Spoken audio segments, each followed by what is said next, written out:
એને માટે એક વખત દેતો ખરો? જોવા હાટું થઈને એક વખત દેતો ખરો?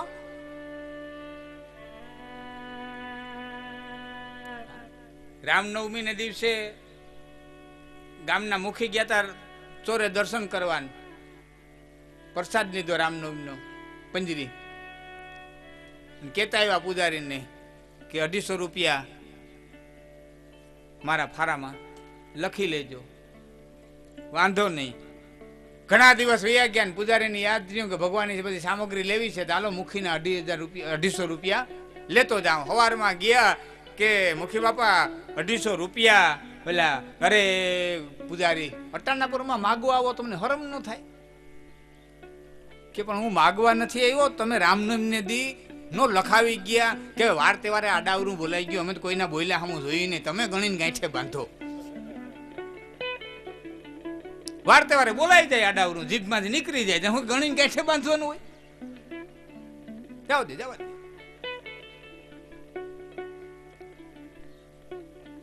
ખોવાયેલું ધન મળે, ખોવાયેલી શાંતિ મળે, ખોવાયેલો પુત્ર મળે.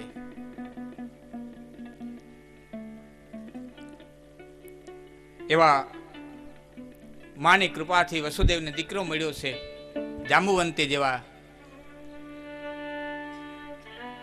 પત્ની મળ્યા છે. ભગવાન કૃષ્ણે મણી લઈ અને સત્રાજીતને આપ્યો છે. સત્રાજીતે વિચાર કર્યો કે કૃષ્ણ એ તો કૃષ્ણ છે, અને કૃષ્ણના મનની માલિક મારા પ્રત્યે વેરનું બીજ રોપાણું. મેં એને નાયત બાણીને મુકાયો. એને જરાસંઘ કઈ કરી શકતો ન હોય, એને કંસ જેવો કઈ કરી શક્યો ન હોય, તો હું તો સામાન્ય યાદવ આને પ્રસન્ન કઈ રીતે કરવો? એટલે પોતાની દીકરી સત્યભામાને લઈ અને કૃષ્ણની પાસે હાજર થઈને કીધું કે આ મણી અને આ મારી દીકરી, આ બેયનો તમે સ્વીકાર કરો. એટલે ભગવાન કૃષ્ણે કીધું કે સત્યભામાનો સ્વીકાર કરું છું, મણીનો સ્વીકાર નહીં કરું. કે કેમ? કે કાલે સવારે નાયત પાસે એમ કે દીકરી મણી બે લઈ લીધા. હું બાપ બધાને પોતી હું નાયતને નો પોતું. કૃષ્ણે હાથ જોડી દીધા હોય કે હું બધાને પોત, દુનિયા આખીને પોતીને પાછો વરે, પણ મારી નાયતને નહીં. મણી લઈ જા પાછો. ઘણી કથા છે એ જ્યારે કૃષ્ણ જન્મ થઈ જાય પછી ને. હવે અહીંથી મણીની કથા એ પછી આવશે, આખી લાંબી ઘણી બધી વાત છે.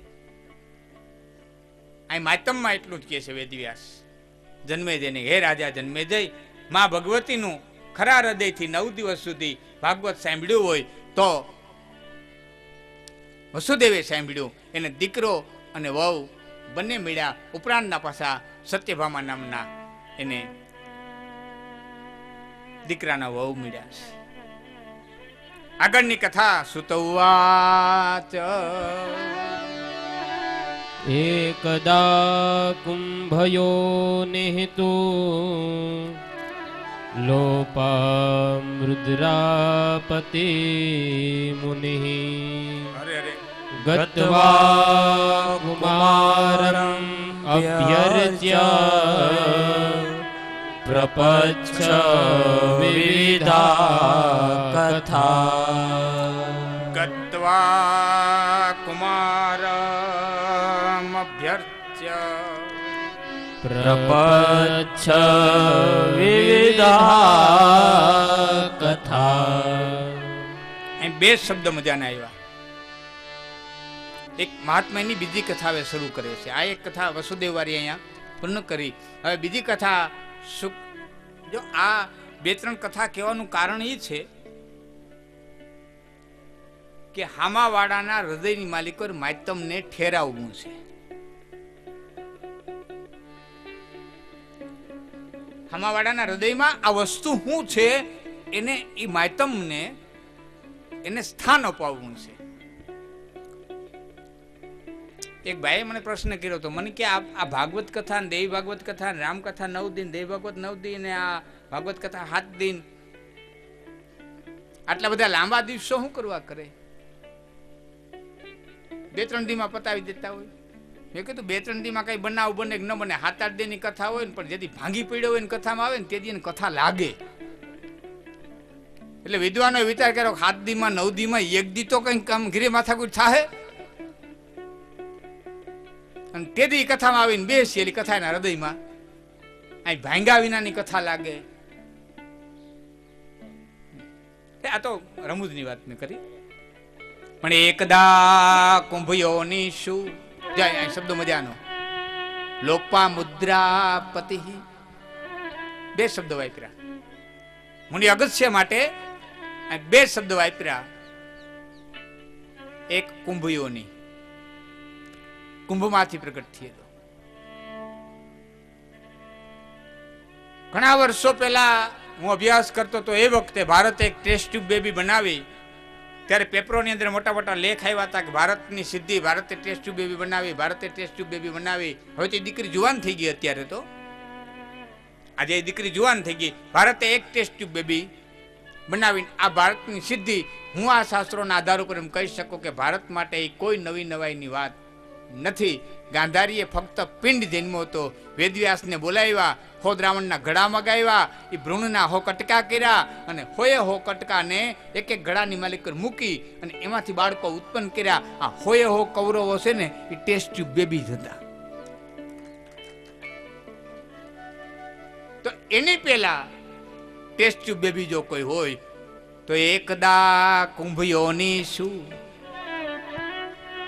લોપા મુદ્રાપતિ મુનિ ગત્વા કુમારમ વ્યર્ચ પ્રપચ્છ વિવિધા કથા. એક દિવસ કૈલાસની અંદર અગસ્ત્ય મુનિ આવ્યા છે. અગસ્ત્ય મુનિનું એક નામ છે કુંભ મુનિ. ભગત બાપુએ આ શબ્દનો પ્રયોગ કર્યો છે કે મુજ થકી કોઈ મોટો નથી જન લેખ જેને જેવો લખાયો. લેખ લીધા પસે નરમ રે તો સદા અન લેખ ને પાડવા કોઈ નાયો. પણ સર્વને હું ગળું, સર્વને હું ગળું, અહંકાર જલ ધૈન આવ્યો. તેથી ઉદરમાં ઉતાર્યો કુંભ ભવ મુનિએ અને ગેબનો ફેસલો ન્યા વચાવ્યો. તેથી ઉદરમાં ઉતાર્યો કુંભ ભવ મુનિએ પછી ગેબનો ફેસલો ન્યા. એક અંજળીમાં હવે આના બે અર્થો થાય કે એક તો અંજળી ભરી અને પી ગયા હોય એ વાત બહુ ગળે ન ઉતરે. પણ અગસ્ત્ય મુનિ એવો એક મહાવિદ્વાન અને એવો એક મહાપરાક્રમી સાધુ હોય છે કે એને હાથે હાથ સમુદ્રની ખેડ કરી લીધી છે. પછી આપણે નથી કહેતા ભાઈ એ તો ઘોડીને પી ગયો બાપા, શાસ્ત્ર ઘોડીને પી ગયો, વેદ ઘોડીને પી ગયો, ફલાણું કામ કે એ કામ નથી ઘોડીને પી ગયો. એમ સમુદ્રની સફર બાપા બહુ અઘરી. અરે અગસ્ત્ય મુનિ ઘોડીને પી ગયો બાપ, આવો અર્થ થઈ શકે. હાથ સમુદ્રને ઓદરમાં ઉતાર્યા હોય એવો અર્થ ગળે ન ઉતરે. પણ હાથે હાથ સમુદ્રની એને સફર કરી લીધી હોય પછી એમ કહી બાપા એને સફર કરવી એટલે હું એ તો ઘોડીને પી ગયો હાથ સમુદ્ર. બે વાપર્યા. એક કુંભયોની શું ગળામાંથી પ્રગટ થયેલો અને લોપા મુદ્રા પતિ છે. લોપા મુદ્રાનો પતિ એવો અગસ્ત્ય કેની પાસે આવ્યો છે? કુમારમ, ગચ્છ કુમારમ. કૈલાસની અંદર કાર્તિક સ્વામીની પાસે આવ્યા છે. ભગવાન શિવના પુત્ર કાર્તિક સ્વામી. કાર્તિક સ્વામીએ અગસ્ત્ય મુનિનું અભ્યર્થય અર્થાત એની પૂજા કરી, એને નમન કર્યું. કોઈ આંગણે આવે ને મહાપુરુષ ત્યારે એને વંદન કરવું, એની પૂજા કરવી, એ બધા આપણા નિયમો હતા.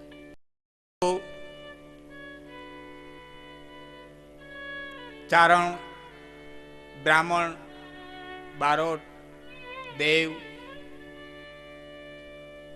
મહેમાન અતિથિ, ગાય, ઘોડા પંખીડા, બેન દીકરી કે ભાણેજણા તમારે આંગણે આવે ત્યારે માનજો તમારા ચડતા દિવસના ઈંધાણ છે, અને આ જેથી આવતા બંધ થઈ જાય તેની માનવું હવે પડતીના ઈંધાણ છે. કાલ કાહુન દંડ લઈ મારા હરઈ બલ બુદ્ધિ પચન. આપણે આંગણે જેથી ભાણેજણા આવતા બંધ થાય તેથી માનવું હવે મારો સૂર્યનારાયણ આથંબામાં હોય તો હોય. કાળના ઈંધાણ છે આ બધા, કે કાળ લાકડી લઈને મારવા ન આવે. ગામડાની ભાષામાં વાત કરું તો પરબારો આડોહર ન ભાંગે, મારા બાપ નેવા શરૂઆત થાય. મોતિયો તૂટે, નેવા ભાંગે, ત્યાં બે ખપાઈટું તૂટે, પછી વરો તૂટે, અને આડોહર તો પછી મોડું, પણ શરૂઆત નેવાથી થઈ જાય.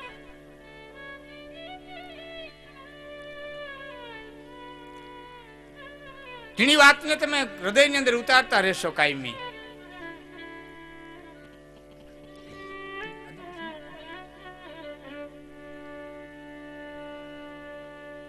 બીજી વાત, વૈદ, ગુરુ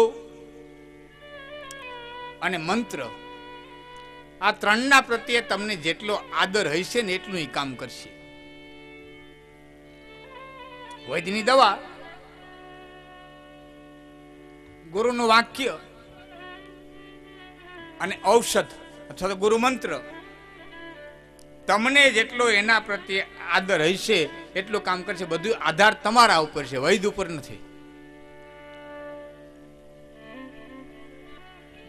તો આદર કર્યો છે, આવકાર દીધો છે, ને આવકાર દીધા પછી બેઠા છે, આસન ગ્રહણ કર્યું છે, ત્યારે અગસ્ત્ય મુનિ એક અદ્ભુત શબ્દ લઈ અને વાતનો પ્રારંભ કરે છે. અગસ્ત્ય ઉવાચ ભગવંતારકારાતે દેવી ભાગવતસ્ય તુ મહાત્મ્યં શ્રવણે તસ્ય વેચાપી વદ પ્રભો મહાત્મ્યં શ્રવણે તસ્ય વિરિચાપી વદ પ્રભો.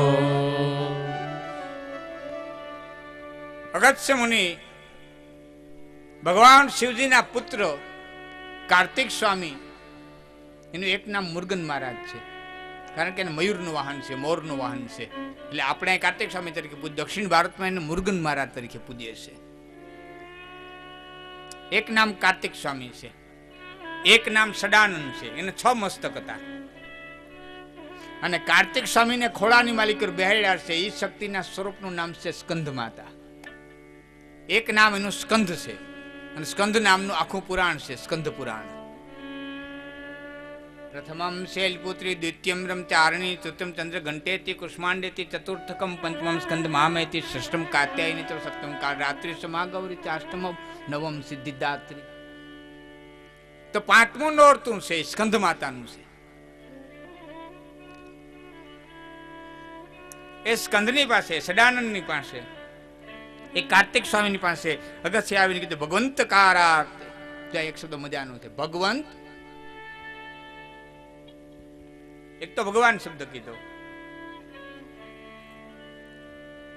તારકા આરાતે, એ તારકાસુરના રીપુ, તારકાસુરના દુશ્મન, મને દેવી ભાગવતનું માતમ સંભળાવો. હજી તો દેવી ભાગવત નથી કહેતા, ખાલી દેવી ભાગવતનું માતમ સંભળાવો. તમે તો તારકાસુરને મારનારા છો. મારે માતમ પહેલા સાંભળવું છે, કારણ કે માતમ સાંભળું તો મને એના પ્રત્યે આદર થાય. તો તારકાસુર નામનો એક અસુર ક્યારે બન્યો, ક્યારે થયો? કે ભગવાન શિવજી અગસ્ત્ય મુનિના આશ્રમે જતી ગયા. પાર્વતી અને શિવ ઘણા દિવસ સુધી મુનિના આશ્રમે રોકાણા. ફરીવાર કૈલાસમાં જતા હતા એ વખતે ભગવાન રામને વનવાસ મળી ચૂક્યો હતો, સીતાજીનું હરણ થઈ ચૂક્યું હતું. રામ ગોતતા ગોતતા ગોતતા ગોતતા જાતા હતા, ઝાડવે ઝાડવાને રોવડાવતા હતા. અને એ વખતે શિવજીએ ભગવાન રામને મનોમન પ્રણામ કર્યા અને પાર્વતીના હૃદયની માલિક સંશય થયો કે જો પરમ બ્રહ્મ હોય તો એક સ્ત્રીને હું કરવા ગોતે અને બ્રહ્મ ન હોય તો શિવજી હું કરવા પ્રણામ કરે. તો રાજાને પ્રણામ શિવજી કરે નહીં, અને બ્રહ્મ હોય તેને ખબર હોવી જોઈએ મારી સ્ત્રી ક્યાં છે. શિવજીએ કીધું સંશય કરો માં, સંશયાત્મક વિનશ્યતિ, સંશય કરનારાનો ચોક્કસ વિનાશ થાય. તમે એક કામ કરો, પરીક્ષા કરી આવો. હવે આ કથામાંથી તમારે મારે એટલો દાખલો લેવાનો, ક્યારેય કોઈ પણ વાતમાં તમને સંશય થાય ને તો કાં સંશય છોડી દેવાનો, સંશય ન છોડી શકો ને તો એ કાર્ય કરી લેવું. એટલે ખબર પડી જાય કાંઈ હિંદ પાર ને કાંઈ હિંદ પાર, જે થવું એ. પણ એક એક ઘાણીમાંથી તો નહીં કરીએ. કાં સંશય છૂટે તો છોડી દેવો અને કે નકર કરી લેવું. યા હોમ પાર્વતીને કે સંશય રાખો માં, તમે મનનું સમાધાન ન કરી શકતા હો તો જાઓ પરીક્ષા કરી આવો. ટૂંકમાં પાર્વતીએ સીતાનો વેશ ધારણ કરી પરીક્ષા કરી. શિવજીએ ધ્યાનથી જોયું, ભોળાનાથે પાર્વતીજીનો ત્યાગ કર્યો, સમાધિ લગાવી. ઘણા સમય પછી પાર્વતીજી, આખી કથા તો ફરીવાર સતી ચરિત્ર આવશે આખું, ત્યારે પણ હું બે શબ્દોમાં એમને કહું તો ભોળાનાથની સમાધિ છૂટી, પાર્વતીને સન્મુખ આસન દીધું. એ વખતે દેવતાઓ વિમાનો નીકળ્યા. ભોળાનાથને પૂછ્યા વિમાનો ક્યાં જાય છે? કે તમારા પિતા રાજા દક્ષએ યજ્ઞ કર્યો છે. ક્યારે હરિદ્વાર જાવ ને તો ત્યાંથી 10 કિલોમીટર કનખલ છે. કનખલ જાજો 10 કિલોમીટર થાય મારો અંદાજ છે ત્યાં સુધી. આજ પણ એક કુંડ છે.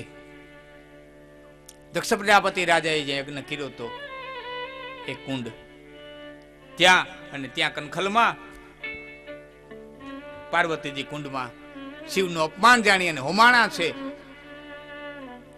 એ વખતે તારકાસુર નામનો અસુર થયો છે, ભયંકર ઉગ્ર તપ કર્યું છે. આપણા શાસ્ત્રોએ હર્ષુભાઈ એમ કીધું છે કે સાચામાં સાચી ભક્તિ અને કઠિનમાં કઠિન ભક્તિ અને કઠિનમાં કઠિન તપસ્યા અને સાચામાં સાચી ઉપાસના જો કરી હોય ને તો દાનવોએ, દૈત્યોએ શું કરો ખબર? બ્રહ્મા અદબ પલોઠી વાળીને બેસી જાય કે આને વરદાન દેવું જ નથી, આ ઉત્પાદ કરવાનો છે. હાવ હકોરાઈને બેસી જાય. શિવજી હાવ હકોરાઈને બેસી જાય કે આને વરદાન દેવાય જ નહીં, આને વરદાન દેતા દુનિયાને મારી જ નાખવાનું છે. હાવ અદબ પલોઠી વાળીને બેસી જાય ને એની છાતીમાંથી વરદાન ખેંચી આવે. એની છાતીમાંથી વરદાન ખેંચી આવે. મજબૂર થઈને વરદાન દેવા આવવું પડે. એ ક્યું તપ છે, કેવી તાકાત છે, કેવી ઉર્જા છે. તમે નક્કી કરી લ્યો કે આને કાવડિયું દેવું જ નથી, છતાં તમારી પાસેથી લઈ જાય તો એ કઈ તાકાત કામ કરતી.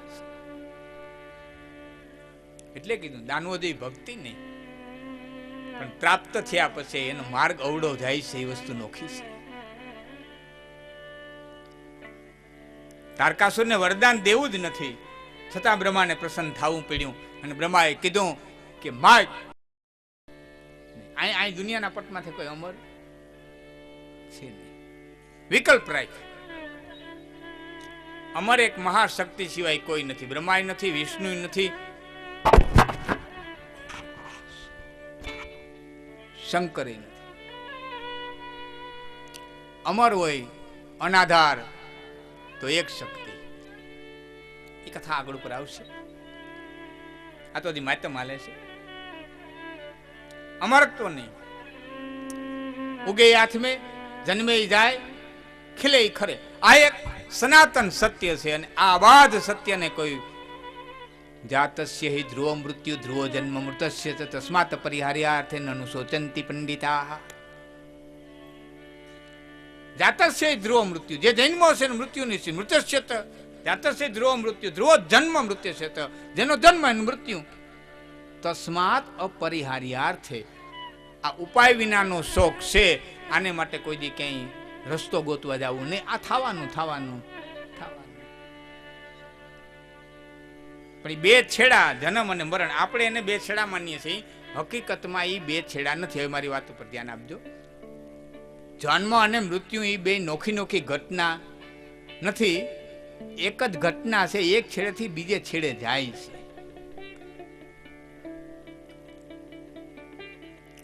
મૃત્યુ માણા ભેરું લઈને જન્મે છે, માના ઓદરમાંથી મૃત્યુને લઈને જન્મે છે.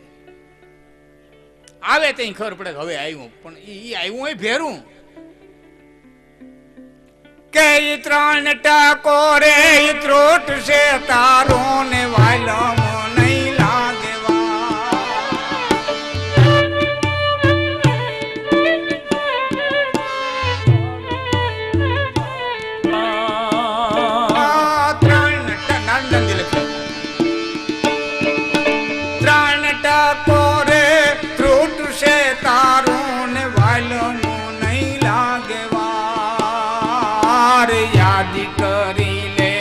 એક ઈશ્વર ને પર કરી લે ને પ્યાર તારી માથે કાળ ભમે છે, કાંટો ઘડિયાળ નો કે છે, આયુષ તારી આમ વહે છે, કાંટો ઘડિયાળ નો કે છે.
નાથ દી તારાએ જોદા રાખે જામરાણ, પાતલ સાચો પ્રેમ વહે છે, કાંટો ઘડી જા. બે કવિઓનું આ ગીત બે કવિનું બનાવેલ છે. પાટવામાં ગોરવિયાડા દાત્રાણા રાણદાનજી બાલિયા બે કવિએ ભેરા થઈને બનાવ્યું, એટલે નામાત્રણ બે આવ્યા. નારણ કે છે નાથ દી તારા જોદા રાખે જમરાણ, પાતલ સાચો પ્રેમ વહે છે, કાંટો ઘડિયાળ નો કે છે, આજે આયુષ તારી આમ વહે છે, કાંટો ઘડિયાળ નો કે છે. આ કાંડે બાંધી ગળમાં રાખી ટક ટક ટક ટક ટક ટક થાય, ટક ટક નથી થતી, ખાલી ચકરડા નથી ફરતી, તમને મને સતત સૂચના દે છે. હું જેટલા આટા ફરું છું ને એટલો એલો ઢુકડો આવે છે. હું જેટલા ચક્કર મારું છું ને એટલો એ ઢુકડો આવે છે. માટે કાંઈક કરી લે, કાંઈક કરી લે, કાંઈક કરી લે.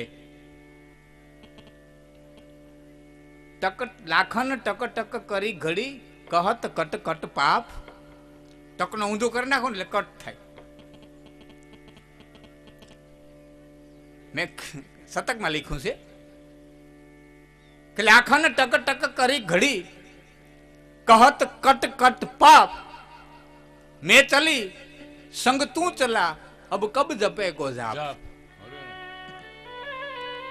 એ લાખણ સિંહ હું જેટલી હાલું છું એટલું તું મારી હારે હાલ, તો કેદી જાપ જપે, તો કેદી બે નામ લઈ. હા આમનું ભયો જાય, આમનું નીકળી જાય. એ ગુરુ ચેલો ઉભા હતા પુલ માથે, એમાં ચેલાએ કીધું ગુરુજી કે હા, કે જોવો તો ગંગાજીનું પાણી કેટલું સરસ રીતે જાય છે, કેટલું સરસ રીતે વહે છે. એટલે ગુરુએ કીધું તું બેટા જરાક ધ્યાનથી જોતો, પુલે ભેરો વહે છે, વાર લાગશે 50 વર્ષની, પણ પુલે જાય તો છે જ. પછી 50 વર્ષે 100 વર્ષે ભલે જાય. અને પછી ચેલાને કીધું દીકરા જરીક ઊંડી નજરથી જો ને તો તું હું ભેરા જાય વહીએ છીએ. એક એક ક્ષણ, એક એક પલ, એક એક ઘડી આ કાળના મોઢાની માલિકો તમે અને હું જઈ રહ્યા છે. માટે કાયા રે માયાનો જીવડા મોહનવ કરી જેને રામૈયા ધણીનું ધરીએ ધ્યાન મન હમજી જાને રામૈયા ધણીનું ધરીએ ધ્યાન મન હમજી જાને.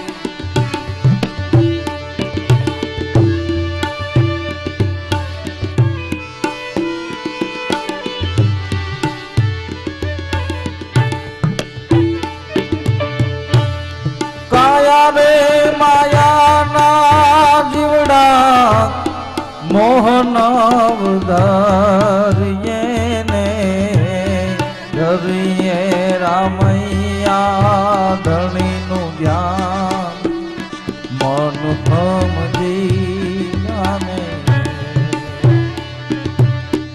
કાયા માયા, તો પેલા આપણે માયાને લઈએ. પેલા આપણે માયાને લઈએ. રાજા રે રાવણે માયા અઢળક મેળવીને સોનાના ચણાતા ફરતા કોટ મન હમજી જાને સોનાના ચણાતા ફરતા કોટ મન હમજી જાને. દહરે માથાડો એક દી રણ મારોળાણો ને કાળની લાગેલી અવળી ચોટ મન હમજી જાને કાળની લાગેલી અવળી ચોટ મન હમજી જાને. કાયા રે માયાના જીવડા મોહ ન કરીએ. આ કાયાનો મોહ ન કરવો. આ અટાણે તાજી માજી સુંદર છે. કેને છે ખબર છે કે ઘડી પાસે હાથ બટકું લેવા જાય ને આ થપાટ મારી નોખો કરી નાખશે.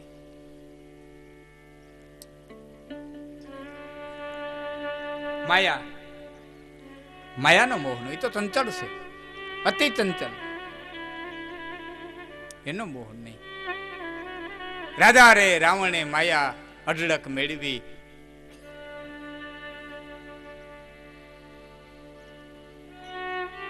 તો અમર આ જગતના પટમાં કોઈ રહી ન શકે. માટે વરદાનમાં એટલે તારકાસુરે કીધું કે પ્રભુ અમરત્વ ન આપી શકતા હો તો મને એવું વરદાન આપો કે ભગવાન શિવજીના શુક્રથી ઉત્પન્ન થયેલો પુત્ર હોય તો મને મારે. એને ખબર હતી પાર્વતી દક્ષના યજ્ઞમાં હોમાઈ ગયા, શંકર સમાધિ ચડાવીને બેસી ગયા. હવે શંકરને દીકરો થાય ને મારું મોત આવે ને, શંકરથી પુત્ર થાય એનાથી મારું મોત થાય તેમ ન થાય. અને પછી જગતના પટમાંથી ઉત્પાદ મદાયો મહાત્મા તુલસીદાસજી કહે છે કે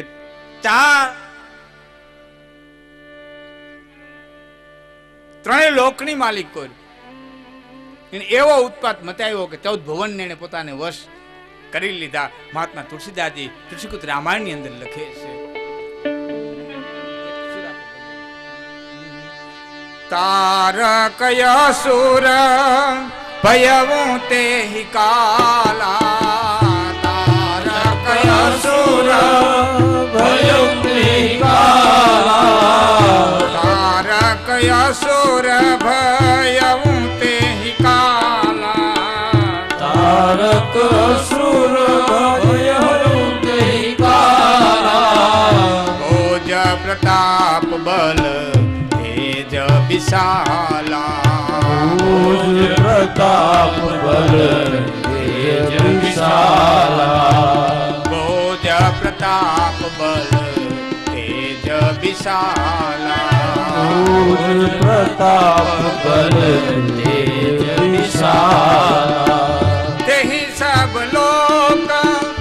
લોકપત જીતે તેહી સબ લોકપત જીતે તેહી સબ લોકપત જીતે તેહી સબ લોકપત જીતે ભય દેવ સુખ સંપત્તિ રીતે ભય દેવ સુખ સંપત્તિ રીતે તબ બિરંતી સન જાય પુકારે તબ બિરંતી સબ જાય પુકારે દેખે વિધિ સબ દેવ દુખારે દેખે વિધિ સબ દેવ પુકારે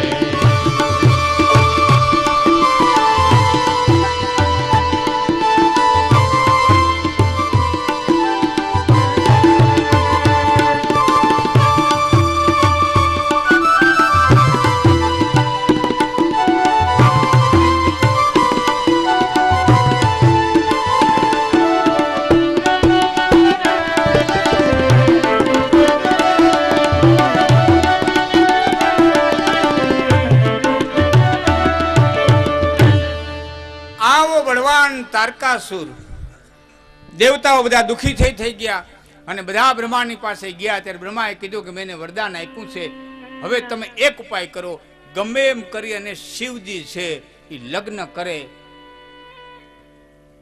એવો તમે કઈક ઉપાય કરો. સત્યચરિત્ર વખતે ઘણી લાંબી કથા આવશે. દેવતાઓએ પ્રાર્થના કરી છે, શિવને પ્રસન્ન કર્યા છે. અહીંયા પાર્વતી તરીકે હિમાલયને ઘેર સત્યે જન્મ લીધો તો તપ ધર્યું તું. ફરીવાર શિવજીના હિમાલયને ત્યાં લગ્ન થાય છે અને એનાથી જે પુત્ર થાય છે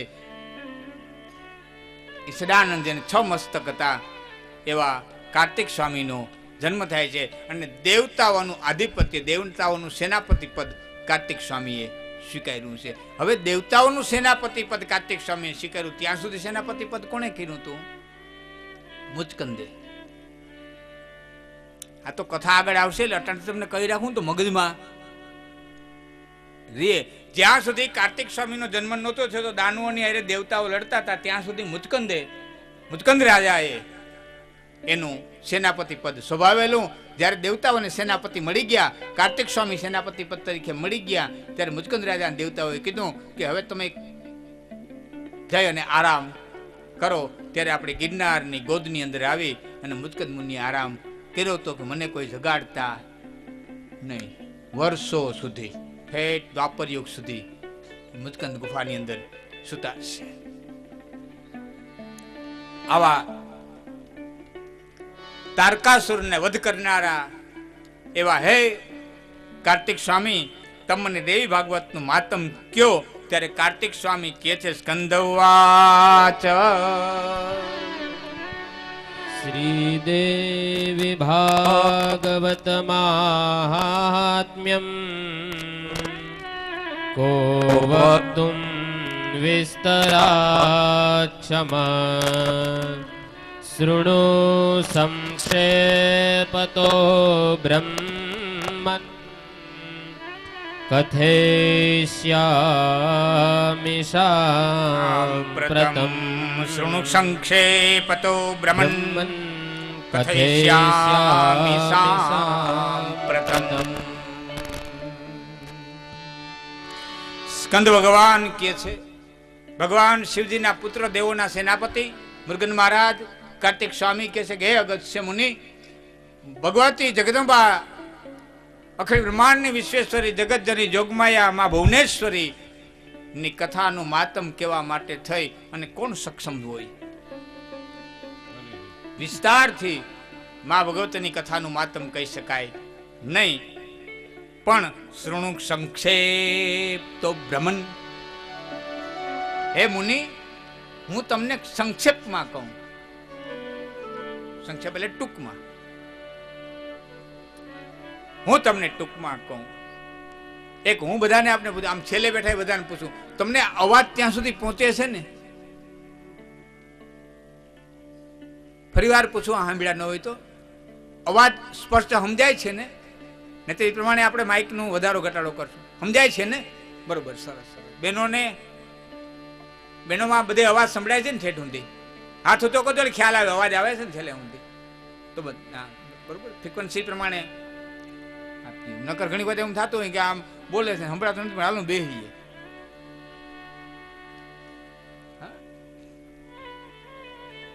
એટલે ક્યારે અવાજ ધીમો લાગે, ક્યારે ઓછું એલું થતું હોય તો જરાક આ નરેન્દ્રને કે કોઈને સૂચન કરી દેજો. એટલે એ પ્રમાણે જે આપણે પહેલો દિવસ છે જેટલા સુધારા વધારા કરવા એટલા થઈ શકે બધું. અહીં એક શબ્દ ફરીવાર પાછો બહુ મજાનો, સાંપ્રતમ. મને અમુક હર્ષભાઈ ક્યારેક એક શબ્દ આવે ને કુદરતી ભગવાન, મને એમાં રસ બહુ. અહીંયા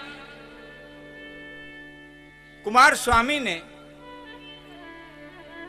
પ્રશ્ન કર્યો ને અગસ્ત્ય મુનિને ભગવાન કાર્તિક સ્વામી એમ કીધું, કુમાર સ્વામી એમ કીધું કે દેવી ભાગવત અને મા ભગવતીના ગુણગાનનું વર્ણન પૂરું તો કોઈ કરી શકે નહીં, હું તને સંક્ષિપ્તની માલિક કહીશ. પણ કઈ રીતે? કે સાંપ્રતમ, અટાણના કાળ પ્રમાણે. એનો અર્થ એ થયો કે જળની જેમ કોઈ પણ વસ્તુને વર્ગી જવું નહીં, કાળને અનુસરવું. આ શાસ્ત્રો લખાણા નહીં, કોઈ સતયુગમાં લખાણા, કોઈ દ્વાપરમાં લખાણા, કોઈ તેત્રામાં લખાણા. તો એ વખતનું વાતાવરણ જુદું હતું, એ વખતની પ્રકૃતિ જુદી હતી, એ વખતની પરિસ્થિતિ જુદી હતી, એ વખતના સ્વભાવ જુદા હતા, એ વખતના ખોરાક જુદા હતા, એ વખતના પાણી જુદા હતા, એ વખતના સંબંધો જુદા હતા. એને તમે અત્યારે એક દાખલો આપું. આપણા શાસ્ત્રો એમ કીધું છે કે સાધુ સંત કોઈ અજાણો વટે માર્ગો કોઈ આવે અને બટકું રોટલો માગે, બટકું રોટલો દેવો, આશરો માગે તો આશરો દેવો. આ આપણો ધર્મ છે, આવું આપણે બધાએ શીખવાડેલું છે. હવે હું એક તમને વાત કરું કે તમે અહીંયા મારા મામાની અહીંયા રહે છે, એક સાધુ આવ્યા, જમવાનું માંગ્યું આપ્યું, પાણી માંગ્યું આપ્યું, જમવાનું માંગ્યું આપ્યું. પછી કીધું કે મારે ભુવા હતા, રાત્રિ રોકાણ કરવું છે. એટલે દાદાના ડેરે ખાટલો નાખી દીધો, એટલે મહાત્મા રાત રોકાઈ ગયા. બની શકે ને? તમારે ફળિયાવાળા મકાન છે, ફળિયામાં ખાટલો નાખી દીધો, સાધુ રાત રોકાઈ ગયા. પણ ભરતભાઈ તમે હું તો બ્લોકમાં રહી છીએ. અજાણ્યા માણસને કેમ રાતે ઘરમાં રાખવું? આ શ્રાદ્ધર્મ છે, મારી ના નથી, હું તો સ્પષ્ટ વક્તા છું.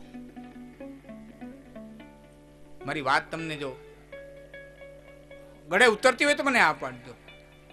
અહીંયા મારા મામાને આવીને કે મારે રાત રોકાવું છે તો દાદાને ડેરે ખાટલો નાખી દે, રાત રોકાય. પણ તમે અને હું એવા મકાનની અંદર રહી છીએ કે જ્યાં અજાણ્યા પુરુષને તમે રાત રાખી હગો એમ નથી, એની માટે તમે વિશ્વાસ મૂકી હગો એમ નથી. ધર્મ બજાવો સાંપ્રતમ, આ કાળને અનુરૂપ જે સમય ચાલી રહ્યો છે એને રો. પછી તમે એમ કહો કે નાના સાધુ આવ્યો નાનો પડાય એને કહીને હોવા જ દેવો જોઈએ, એ જળની જેમ વર્ગી ન રહ્યો. ધર્મની અંદર પણ ધર્મ પરિવર્તનશીલ છે. કાળે કાળે ધર્મ હોય. સતયુગનો ધર્મ હતો તપ, ત્યારે સતયુગની જેટલી વાતો આવશે એટલે તમે જોજો બધી તપની જ આવશે. વિશ્વામિત્ર તપ કરે, વશિષ્ઠ તપ કરે, આ તપ કરે, તે તપ કરે, બધી તપની વાતો આવશે. તે પછી ત્રેતા આવ્યો, એમાં યજ્ઞો આવ્યા. એ યોગ યજ્ઞનો હતો, પુત્રાદિ યજ્ઞ, અશ્વમેઘ યજ્ઞ, રાજસુ યજ્ઞ. ત્યાર પછી દ્વાપર આવ્યો. દ્વાપરને ભગવાન કૃષ્ણ એક શબ્દ લઈને આવ્યા ધર્મ. દ્વાપરમાં ધર્મને મહત્વ આપવામાં આવ્યું. અને ચોથો યુગ આવ્યો. આમ તો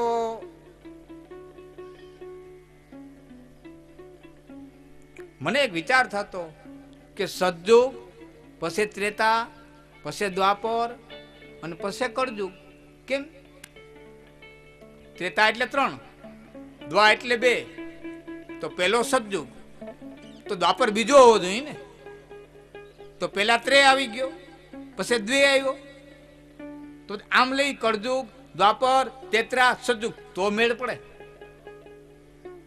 તો પેલો કળયુગ, બીજો દ્વાપર, ત્રીજો ત્રેતા, ચોથો સતયુગ. પણ એમ હાલે નહીં. વિચાર ચડો, તગડો પેલા પછી બગડો શું કરવા?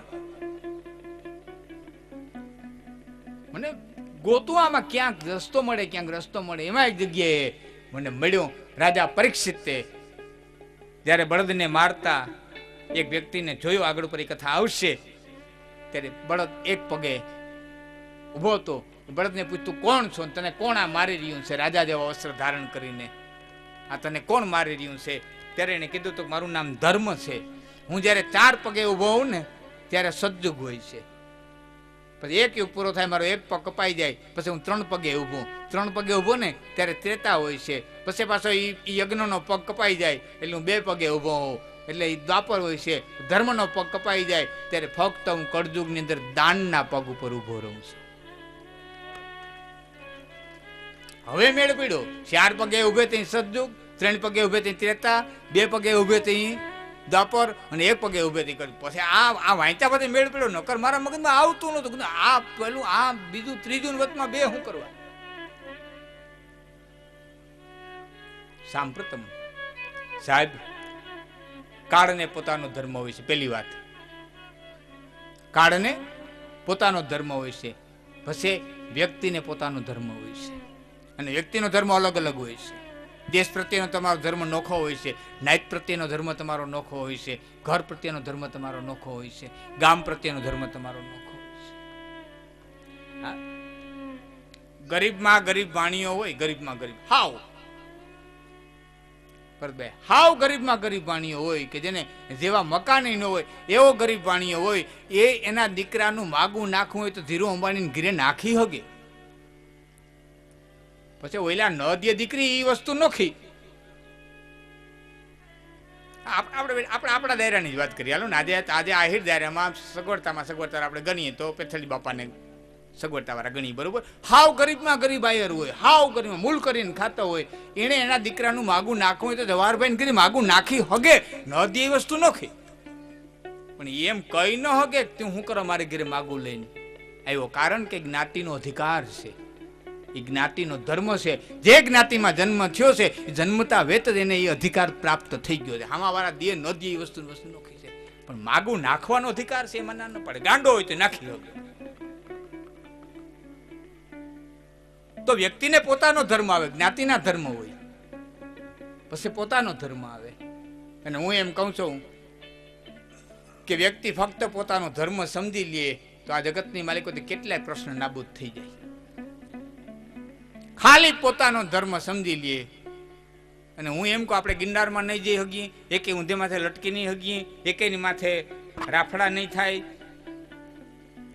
આ કાંઈ કરી હગવાના નથી. પણ જે ઘડીએ, જે પલે, જે સમયે તમને જે પાત્ર ભજવવાનું મળે એ પાત્રને પૂરેપૂરો ન્યાય દઈ જાઓ એટલે તમે સંસાર સાગર તરી ગયા. બાપ તરીકેનું, ભાઈ તરીકેનું, મિત્ર તરીકેનું, હારા તરીકેનું, હારા તરીકેનું, સંબંધી તરીકેનું, જે ઘડીએ, જે પલે, જે સમયે જે પાત્ર ભજવવાનું આવ્યું એ પાત્રને પૂરેપૂરું ભજવી દીધું એટલે સંસાર સાગર તરી ગયા. પછી ભવસાગર તારવાળો બેઠો છે, તારવાય તારે ન તારે ત્યાં ક્યાં હાકડ કરીએ. બહુ મોટી વાતો છે એ તરવાનું. તો એકે એક કર્મચારી એમ સમજે કે હું પગાર લઈને ખુરશીમાંથી બેઠો છું, મારે મારું પાત્ર ભજવવાનું છે, તો ક્યાંય લાત રસવત રહીએ? કોઈના કામ મોડા થાય નહીં. ભારતીય શાસ્ત્રોમાં જાદુ નથી, બહુ સરળ રીતે કીધું. આટલું સમજી લે ને તો હજારો પ્રશ્ન છે એ વિદાય લઈ જાય. હજારો પ્રશ્નો એમને મોકલી જાય. ફક્ત પોતાના કાળનો ધર્મ સમજી જાય, પોતાનો વ્યક્તિગત ધર્મ સમજી જાય પોતાનો મનુષ્યનો ધર્મ સમજી જાય. અહીં કહે છે કે હું તમને કથા કહું છું સાંપ્રત કાળની અનુસાર કે એક વખત ભગવાન સૂર્યના પુત્ર વિશ્વાન શ્રાદ્દેવ નામના મનુ થયા અને એમના એક પત્ની હતું, એનું નામ શ્રદ્ધા. આપણે અહીંયા અત્યારે 7મા મન્વંતર હાલે ને, વેસો મન્વંતર એટલે સાંપ્રત કાળ. આ જે મનુની વાત આવે છે ને એ જ અત્યારે મનુનો કાળ હાલી રહ્યો છે. અહીંયા આપણે મનુ બદલે, બ્રહ્મા બદલી જાય પછી મનુ બદલે. આ ભારતીય શાસ્ત્રોની અદ્ભુત ગણતરી છે, જબરદસ્ત ભારતના વૈજ્ઞાનિકોએ ગણતરી કરી છે. પણ આપણને પરદેશીઓનું એટલું આકર્ષણ છે ને કે આપણે એમાં છૂટતા નથી. ઓલા કોલગેટની એક જાહેરાત આવે, તમે વાંચ્યું હોય તો ખબર, આપકે કોલગેટ में नमक है, જાહેરાત તો જોઈ ને, આપકે કોલગેટ में નીમ હે, લીમડાનું પાંદડું દેખાડે, નીમ હે, આપકે કોલગેટ में નમક હે. હવે એ તો અમે ગણતા હતા, તમે આવીને કાઢ્યું. નકર અમે મીઠું તો ગણતા હતા, તમે કીધું પેઢા ગહાઈ જાય ને હવે કોલગેટ કરો. નકર લીમડાના દાંતણ તો અમે કરતા હતા. ભયંકર આપણી સંસ્કૃતિમાં તે ઘા કર્યો છે લોકો 125 વર્ષ સુધી. કહેવાનો અર્થ જબરદસ્ત ગણતરી છે. અત્યારે 7મો મન્વંતર હાલી રહ્યો છે અને હવે જે 8મો મન્વંતર આવશે ચાક્ષુર, 8મા આવી જાય મગજમાં આગળ, ચાક્ષુર તો નહીં આવી જાય. તો આ 7મા મન્વંતર હાલી રહ્યા છે. 7મા મન્વંતર એનું નામ વેસવાન, અને વેસોના મન્વંતર એમના એક પત્ની પુત્ર નંબરે એટલે ભારતના ઋષિઓને બોલાવી અને પુત્રાદિ યજ્ઞ કર્યો છે. મારી સમજ પ્રમાણે તમને કહું, પુત્રાદિ એટલે એમ ન માનવું કે સ્વાહા સ્વાહા કર્યો ને યજ્ઞનો કુંડ હતો ને એમાંથી નહીં, એક સાયન્સ હતું. અને આજ એ સાયન્સ એ જગ્યાએ પહોંચવા આવ્યું છે. તમારે કેવો દીકરો જોઈએ, મહારાણા પ્રતાપ જેવો જોઈએ, શિવાજી જેવો જોઈએ, આ સાયન્સ ત્યાં પહોંચી ગયું છે. આટલા પ્રકારની સામગ્રી ભેરી કરો એટલે આવો પુત્ર તમારે ઘરે જન્મે. આજ સાયન્સ ત્યાં પહોંચ્યું છે. તો એ સાયન્સ વર્ષો પહેલા ભારત પાસે હતું. ટૂંકમાં આવ્યા, ભારતના ઋષિને બોલાવવામાં આવ્યા, પુત્રાદિ યજ્ઞ કર્યો છે. પણ બન્યું એવું કે શ્રાદ્ધદેવ મનુને ઘેરે દીકરાને બદલે દીકરી જન્મી. ગમે ઋષિથી કે ફેરફાર થયો, પણ દીકરાને બદલે દીકરી જન્મી. આ કન્યાનું નામ પડ્યું છે ઈલા. આ ઈલાને બુદ્ધની હારે પરણાવવામાં આવે.